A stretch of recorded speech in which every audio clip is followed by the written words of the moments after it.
बोलो बांके बिहारी लाल की जय।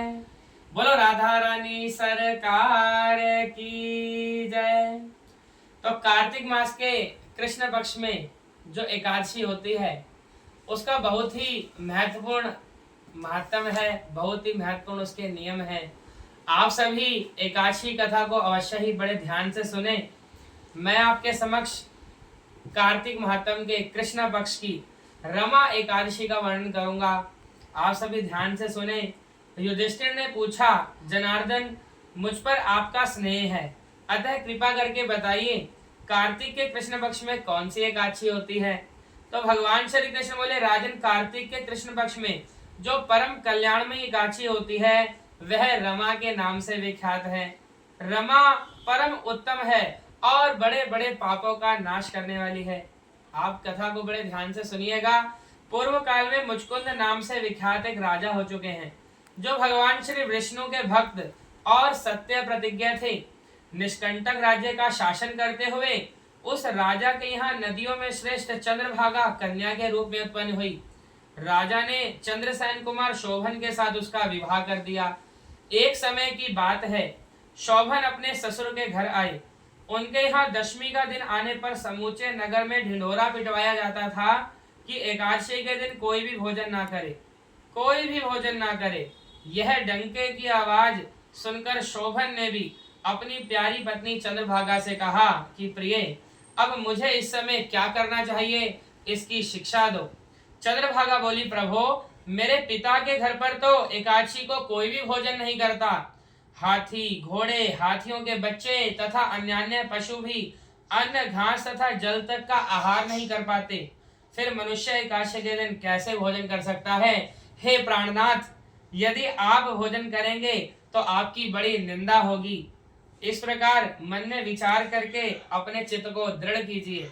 देखो एकादशी के व्रत का कितना महत्व है कि पहले के समय में पूरे नगर में ढिंढोरा पिटवा देते थे और पशु पक्षी भी एकादशी का व्रत रखते थे।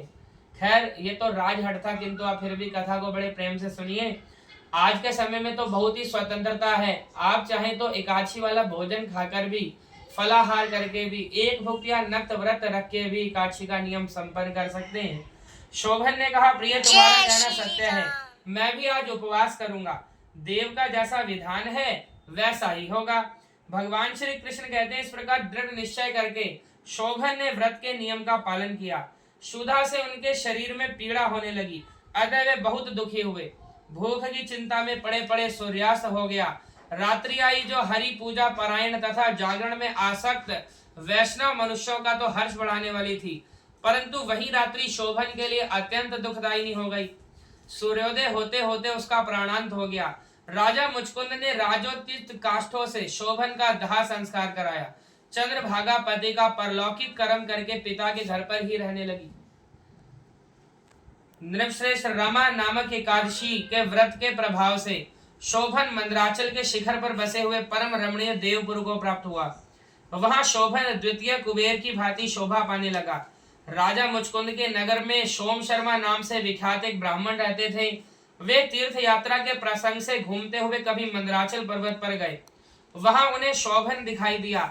राजा के दामाद को पहचान कर वे उनके समीप गए। शोभन भी उस समय द्विजश्रेष्ठ सोम शर्मा को आया जान शीघ्र ही अपने आसन से उठ खड़े हो गए और उन्हें प्रणाम किया। फिर क्रमशः अपने ससुर राजा मुचकुंद का, प्रिय पत्नी चंद्रभागा का तथा समस्त नगर का कुशल समाचार पूछा। सोम शर्मा ने कहा, राजन वहां सबकी कुशल है, यहाँ तो अद्भुत आश्चर्य की बात है। ऐसा सुंदर और विचित्र नगर तो कहीं किसी ने भी नहीं देखा। बताओ तो सही, तुम्हें इस नगर की प्राप्ति कैसे हुई। तो वास्तव में यह तो एकादशी के व्रत का ही प्रभाव है। अब शोभन क्या कहते हैं। शोभन कहते हैं, हे द्विजेंद्र, कार्तिक के कृष्ण पक्ष में जो रमा नाम की एकादशी होती है उसी का व्रत करने से मुझे ऐसे नगर की प्राप्ति हुई है। ब्राह्मण देवता, मैंने श्रद्धाहीन होकर इस उत्तम व्रत का अनुष्ठान किया था, इसलिए मैं ऐसा मानता हूँ कि यह नगर सदा स्थिर रहने वाला नहीं है। आप मुचकुंद की सुंदरी कन्या चंद्रभागा से यह सारा वृतांत कहिएगा। शोभन की बात सुनकर सोम शर्मा ब्राह्मण मुचकुंदपुर में गए। और वहां चंद्रभागा के सामने उन्होंने सारा वृतांत कहा। सोम शर्मा बोले, शुभे, मैंने तुम्हारे पति को प्रत्यक्ष देखा है तथा इंद्रपुरी के समान उनके दुधुर्ष नगर का भी अवलोकन किया है। वे उसे अस्थिर मानते हैं, तुम उसको स्थिर बनाओ।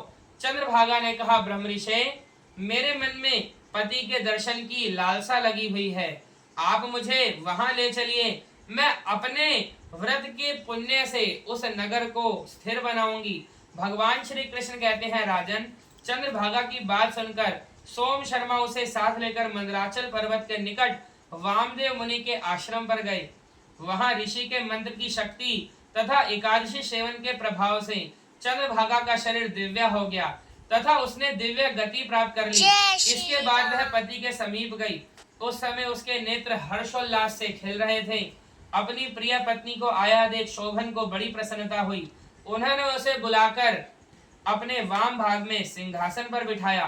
तदंतर चंद्रभागा ने हर्ष में भरकर अपने प्रियतम से यह प्रिय वचन कहा कि नाथ, मैं हित की बात कहती हूँ, आप ध्यान से सुनिए। पिता के घर में रहते समय जब मेरी अवस्था केवल 8 वर्ष की थी, उसी समय से मैंने एकादशी के व्रत करने प्रारंभ कर दिए थे और उनसे मेरे भीतर जो पुण्य संचित हुआ है उसके प्रभाव से यह नगर कल्प के अंत तक स्थिर रहेगा तथा सब प्रकार के मनोवांछित वैभव से समृद्धिशाली होगा। नृपश्रेष्ठ, इस प्रकार रमा व्रत के प्रभाव से चंद्रभागा दिव्य भोग, दिव्य रूप और दिव्य आभरणों से भूषित हो अपने पति के साथ मंदराचल के शिखर पर विहार करती है। राजन, मैंने तुम्हारे समक्ष रमा नामक एकादशी का वर्णन किया है। यह चिंतामणि तथा कामधेनु के समान सब मनोरथों को पूर्ण करने वाली है। मैंने दोनों पक्षों के एकादशी व्रतों का पाप नाशक महात्म्य बताया है। जैसी कृष्ण पक्ष की एकादशी है वैसे ही शुक्ला पक्ष की एकादशी भी है। उनमें भेद नहीं करना चाहिए। जैसे सफेद रंग की गाय हो या काले रंग की गाय, दोनों का दूध एक जैसा ही होता है।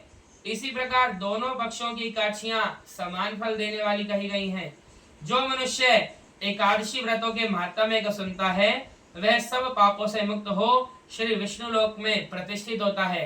बोलो वहां के बिहारी लाल की जय।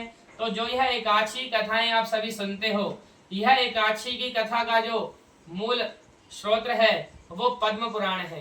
पद्म पुराण में भगवान श्री कृष्ण ने महाराज युधिष्ठिर को सभी एकादशियों का लगातार वर्णन किया है।